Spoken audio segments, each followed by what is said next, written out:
you examine legal cases that are affecting America and often putting our democracy and the rule of law in danger.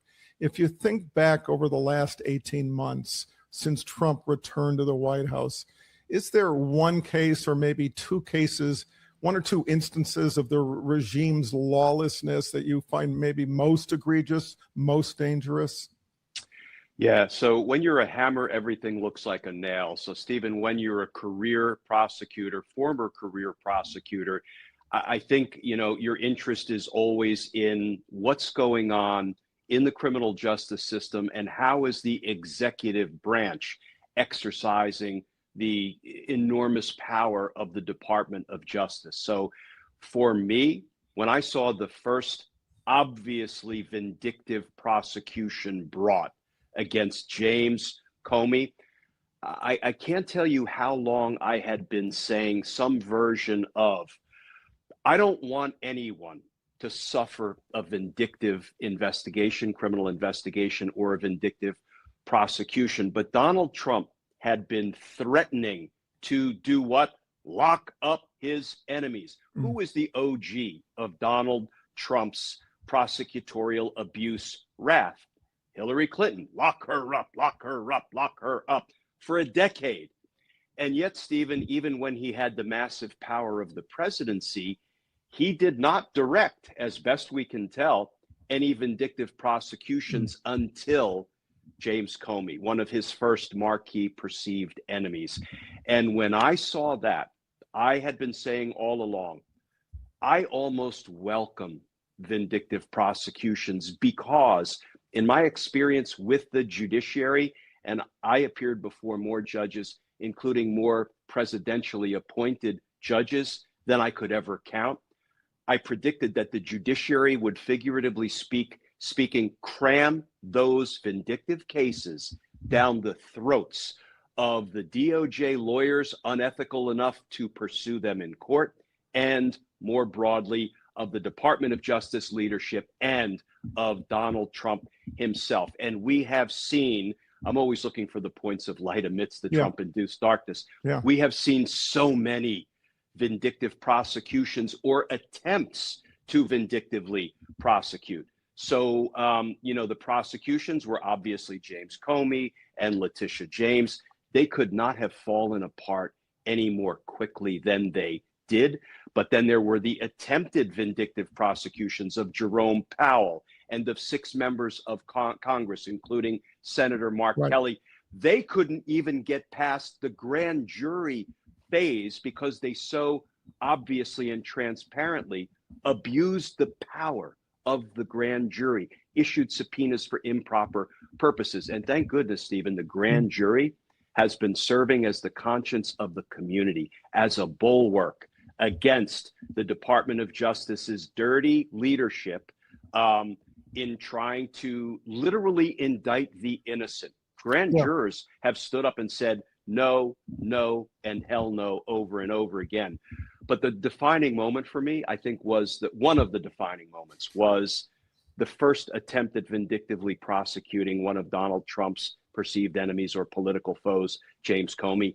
And it went down in flames, as have so many other attempts. And that's of course promising. And I take your point. There's a sliver of light in that because there has been a pushback. The grand juries that have responded in a productive way, in a way that frankly over 77 million voters didn't seem to grasp what, or maybe they preferred when he said he was going to be the retribution, warrior. He was going to be the guy who was going to act on his whims and his vengeance. So it can't come as a surprise to you, but I guess the point is that if he does one and he has the people in place, he's going to keep doing this.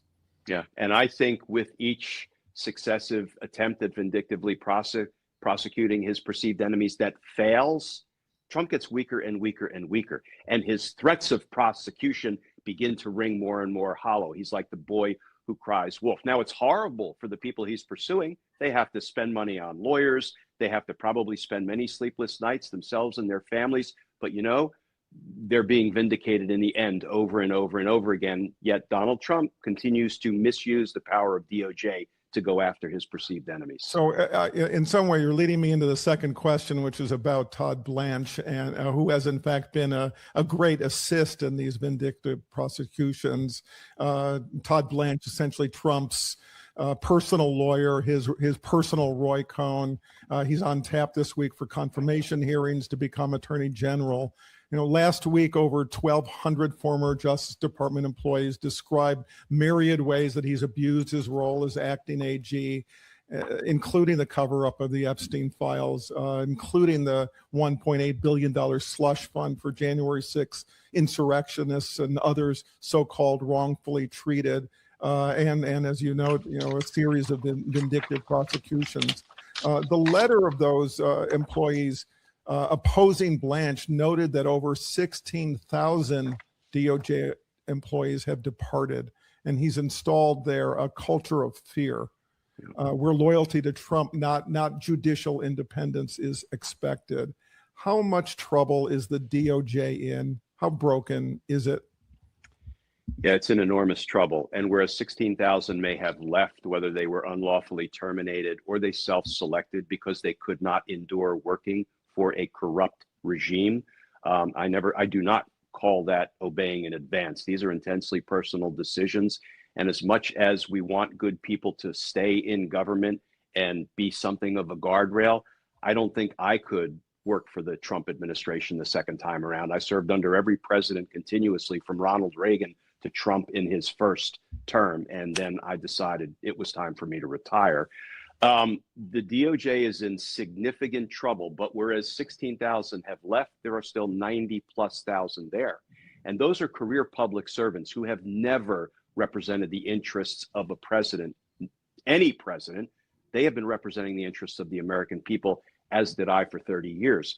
So I actually am somewhat optimistic that we can rebuild the Department of Justice once the rule of law comes back into the light of day. Hopefully that will be January 20th of 2029.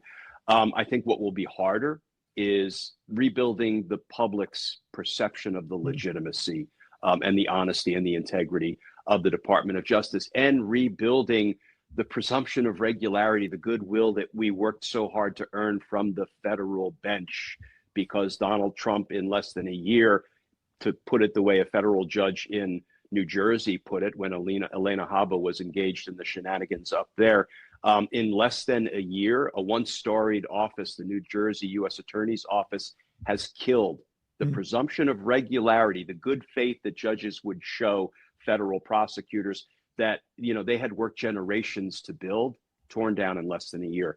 So I think the perceived legitimacy by the public of the Department of Justice may take a very long time to rebuild. But listen, nobody said cleaning up after an aspiring dictator was going to be easy. Right. And it strikes me that part of it is trust. Part of it is also sort of reestablishing a belief on the public that there really is something called, equal justice, that there really is something called judicial independence. And I wonder, even given the number of civil servants, the number of people who are not just sort of falling over to the regime, I still wonder whether sort of shifting that culture is something that will take time. It will take time, and I think we're up to the task.